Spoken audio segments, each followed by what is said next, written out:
ارادہ یہی ہے کہ ہم سب سے پہلے فرزند زہرا کی لاش کو دفن کریں گے۔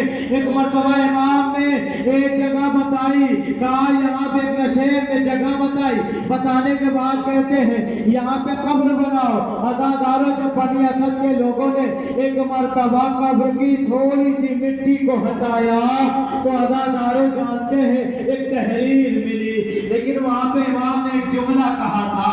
عزاداروں جب تحریر ملی ہے نا تو کیا لکھا تھا؟ ہارا قبر حسین ابن علی۔ عزاداروں بنی اسد کے لوگ ارے پتھر ہٹانے لگے لیکن پتھر نہ ہٹا۔ امام نے ایک مرتبہ کہا ارے امام کو امام ہی دفن کر سکتا ہے، کوئی اور نہیں۔ عزاداروں ایک مرتبہ باعجاز امامات امام زین العابدین نے پتھر کو ہٹایا۔ جیسے ہی پتھر کو ہٹایا زین چوتھے امام نے جیسے ہی ارادہ کیا ارے اب اپنے بابا کے لاشے کو دفن کرے نا، ایک مرتبہ جیسے ہی ارادہ کیا پتھر ہٹایا، ایک مرتبہ قبر کے سامنے سے دو ہاتھ جزاک اللہ عزادارو دو ہاتھ برآمد ہوئے۔ ارے یہ ہاتھ رسول خدا سے مشابہ تھے۔ جزاک اللہ خدا کوئی کم نہ دے سوائے مظلوم کے۔ عزادارو پرسہ لے لیجئے، آج زہرا چھوٹی ہوئی پسلیوں کے ساتھ اپنے لال کا پرسہ لینے کے لیے آئی ہے، اکبر کا پرسہ لینے کے لیے آئی ہے، ارے علی اکبر کا پرسہ لینے کے لیے آئی ہے، عباس کا پرسہ لینے کے لیے آئی ہے، جسے اپنا بیٹا کہا ہے۔ ہاں عزادارو جیسے ہی امام نے چاہا دفنانے کے لیے تو ہاتھ سامنے سے نمودار ہوئے، ارے یہ ہاتھ رسول خدا سے مشابہ تھے۔ عزادارو ایک مرتبہ جو ہے بائیں سے دو ہاتھ اور نمودار ہوئے۔ عزادارو اب یہ دو ہاتھ جناب زہرا سے مشابہ تھے۔ قبر سے آواز آئی اے سجاد لا میرے بیٹے کو میرے حوالے کر۔ جزاک اللہ عزادارو لا میرے بیٹے کو میرے حوالے کر دے۔ جب امام نے جو ہے امام کو دفن کر دیا، عزادارو دفن کرنے کے بعد امام نے ایک جگہ اور معین کی، کہا کہ یہاں جو ہے جگہ کھودا جائے جہاں پہ سارے کے سارے شہداء کے لاشیں کو دفن کیا جائے۔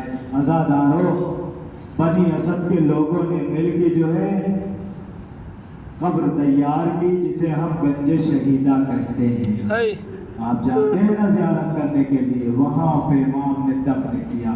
عزاداروں بنی اسد کے لوگ آگے بڑھے، ایک جملہ کہتے ہیں مولا ایک لاشا اور ہے جو ضعیف بوڑھے کا ہے، بوڑھے مجاہد کا ہے، ایک نشیب میں۔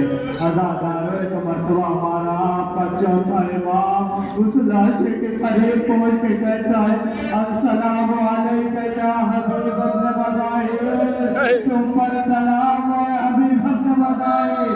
حبیب کو دفن کرنے کے بعد عزاداروں ایک مرتبہ بنی اسد کے لوگ جو ہے دریائے فرات کے کنارے پہنچے۔ آخری جملہ ہے، ختم دعا ہے۔ عزاداروں دریائے فرات کے کنارے پہنچے، کہا ایک لاشا دریائے فرات پہ جوان کا ہے لیکن اس کے ہاتھ نہیں ہے، لیکن اس کے ہاتھ نہیں ہے۔ ارے ہمارا آپ کا چوتھا امام سمجھ گیا یہ کوئی اور نہیں، ارے میرے چچا عباس کا لاشا ہے۔ عزاداروں سنیں عباس کے لاشے کو کیسے پامال کیا گیا۔